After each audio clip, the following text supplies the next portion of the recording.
voyageurs. Elle a fait pour nous le lien avec les responsables d'Agora et de la saison culturelle de Bordeaux Paysage. Elle est la présidente du jury qu'elle a accueilli dans sa galerie pour la délibération.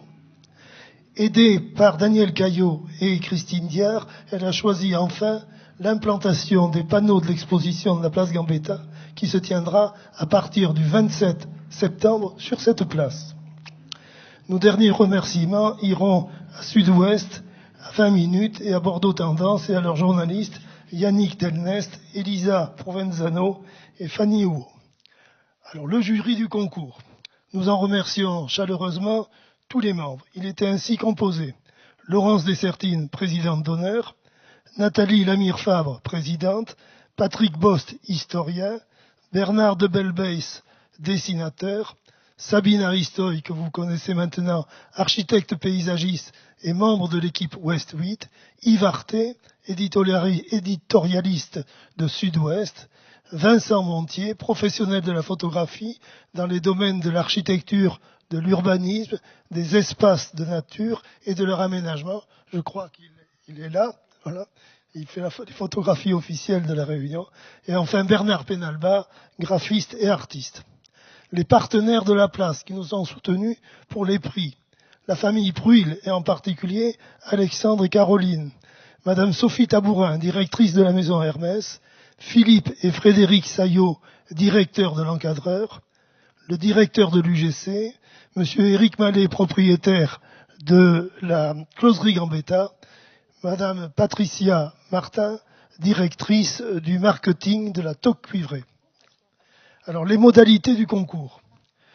3 thèmes ont été proposés à chaque candidat, qui sont les suivants: architecture et patrimoine, quotidien de la place, regard insolite. Un 4e prix, tout thème confondu, a été attribué par le public qui a voté par Internet, les photographies étant proposées sur le site de l'association. 50 photographes ont participé et 175 photographies ont été adressées.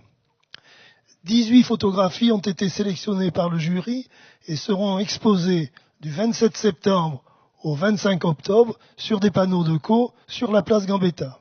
Nous vous invitons tous au vernissage le 28 septembre à 18h. 6 photos ont été attribuées à chaque groupe. Le prix du public a été désigné en fonction du plus grand nombre de réponses sur l'ensemble des 175 photographies. Et maintenant, je vais passer la parole à la présidente du jury qui va vous donner les résultats de ce concours. Bien. Alors, d'abord, vous dire remercier l'association SOS Gambetta pour la confiance qu'elle a accordée à ce jury. Alors, la catégorie architecture et patrimoine, le prix Hermès est attribué à Madame Carole Pampouli pour la photographie je lis pas l'écriture. Excuse-moi là. Intitulé Réflexion d'une esthétique impressionniste. Voilà. Donc, est-ce que Madame Carole Pampouli est là? Oui, elle est là. Très bien. Bravo. Super. Mais on vous reconnaît bien. Hein. Aussi. Voilà, je tenais à tous vous remercier vraiment. Je tenais à vous remercier pour le vote pour cette photographie. Je connais la place Gambetta depuis très longtemps. Je m'étais un peu éloignée et je suis à nouveau proche. Donc, c'est sur le moment, en tous les cas, ce que j'en ai saisi. Super. Voilà. Merci beaucoup. Le prix est remis par Madame Sophie Tabourin, directrice de la maison Hermès à Bordeaux. Je ne sais pas si elle est là, mais apparemment, elle n'est pas là. Donc, pas de problème. Voilà. Voilà, un carré Hermès. Voilà. Merci, vraiment. Merci infiniment. Alors, catégorie quotidien de la place. Le prix de la maison Pruil est attribué à Madame Margot Smadja pour la photographie intitulée « La fille en fleurs à l'ombre des arbres ». Est-ce qu'elle est là? Non? Margot Smadja? Non, elle n'est pas là. Bon, alors, On lui fera parvenir le prix, donc Pruil, qui remettra le prix. Alexandre. Elle n'est pas là. Alexandre est là. Alexandre, voilà. C'est le prix, c'est une lampe de la maison Pruil, place Gambetta. Voilà. Donc Alexandre Pruil. Bon, super. On continue. La catégorie regard insolite. Le prix encadreur est attribué à Madame Aurélie Bousquet pour la photographie intitulée Sur les traces de la place. Alors, est-ce qu'elle est là ou pas là? Peut-être, peut-être, oui. C'est vous. Très bien. Bon. C'était un superbe cadre de l'encadreur qui est Alors, c'est voilà, l'encadreur de la place Gambetta qui donc vous offre ce cadre. Voilà. C'est parfait.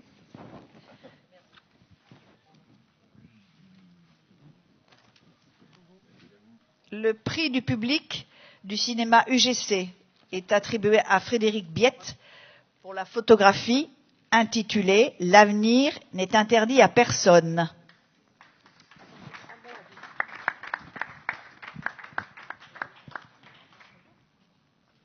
Je vous remets ce prix au nom du directeur de l'UGC et je dois dire que aussi UGC est partenaire d'Agora. Voilà. Ça consiste en un an, une place tous les mois. Vous pouvez aller au cinéma tous les mois et c'est 2 places par mois pendant un an. Ah, c'est ça. Félicitations. Vous voulez dire un mot sur votre photo? Alors, un petit mot sur la photo. On peut penser que c'est la nuit, mais c'était le matin, en fait. C'était très très tôt.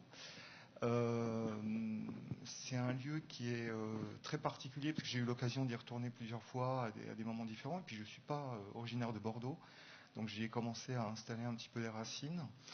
Et ce qui m'a énormément surpris dans l'idée photographique, c'était effectivement de garder une trace, puisque un de mes adages, c'est la phrase de Roland Barthes, la photographie ne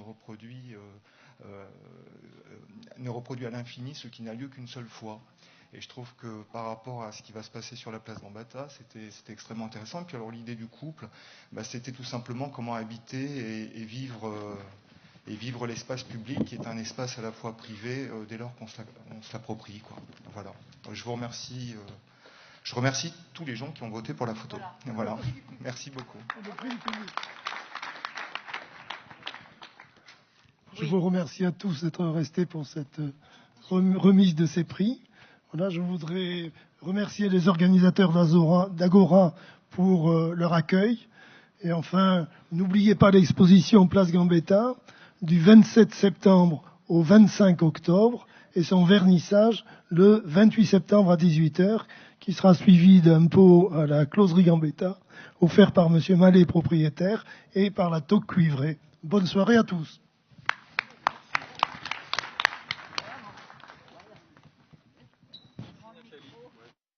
Il est numéroté. La télécommande. Ça pourra servir éventuellement. Merci Sabine. Bon, merci. Le débat suivant commence à 18h30 sur le cinéma et le paysage.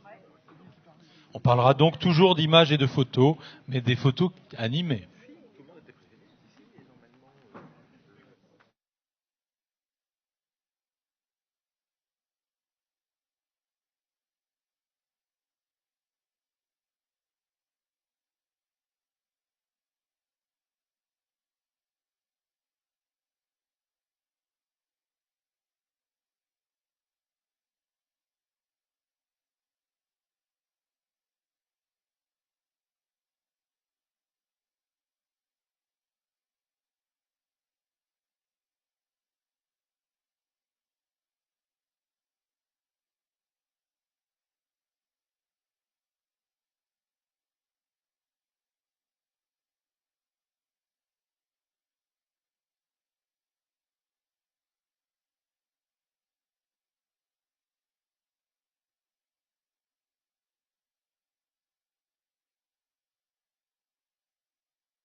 Un, deux. Voilà, installez-vous, on va commencer dans 5 minutes, le débat suivant.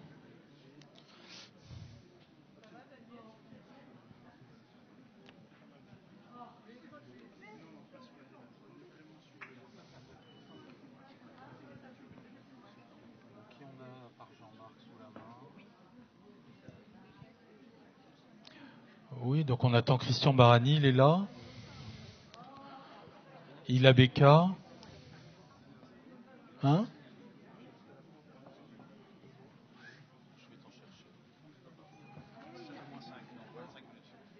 Noël.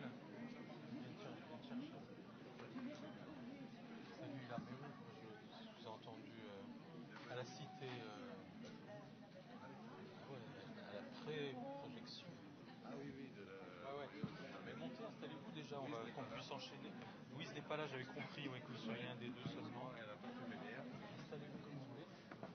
Je vais chercher une bouteille d'eau. Allez-y, installez-vous et je ferai le lancement.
Je crois que je suis très d'accord avec vous.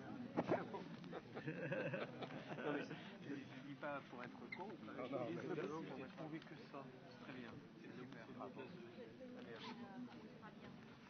C'est juste pour casser un peu le schéma d'un côté des scientifiques et des cinéastes aussi.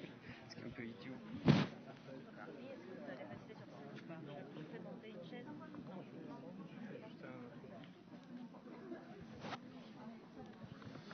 Bien, merci d'être là pour ce débat autour de la représentation du paysage, et vous savez, où vous allez le découvrir en tout cas, que c'est un des sujets que Basmet soulève dans sa présentation, dans ses textes produits pour l'exposition et son thème. D'une certaine façon, le paysage a été inventé par sa représentation. Avant ça, on n'avait pas conscience qu'on était dans un paysage. Jusqu'au premier tableau qui a représenté la nature, peut-être, et qui, à ce moment-là, nous a renvoyé une image de nous-mêmes. Et le paysage est né de ça, est né de l'invention de sa représentation. Alors, ce sera l'objet d'un débat spécialement sur la photographie dimanche, à 14h, avec Bass lui-même, et 6 paysagistes qui ont accepté de choisir 6 photographes dont ils vont présenter les images, en quoi elles reflètent leur travail et le paysage. Mais ce soir, c'est sur l'image animée que nous allons parler, et sur le film. Le cinéma, que permet-il de révéler du paysage? Alors voilà, je remercie Camille Bonazzi d'avoir accepté d'animer spécialement ce débat. Bonsoir. Alors, je vais rapidement présenter un peu les personnes ici présentes, même si vous avez déjà fait un tour dans l'exposition, vous connaissez déjà, je suppose, la plupart des noms. Donc, on a d'abord Smez qui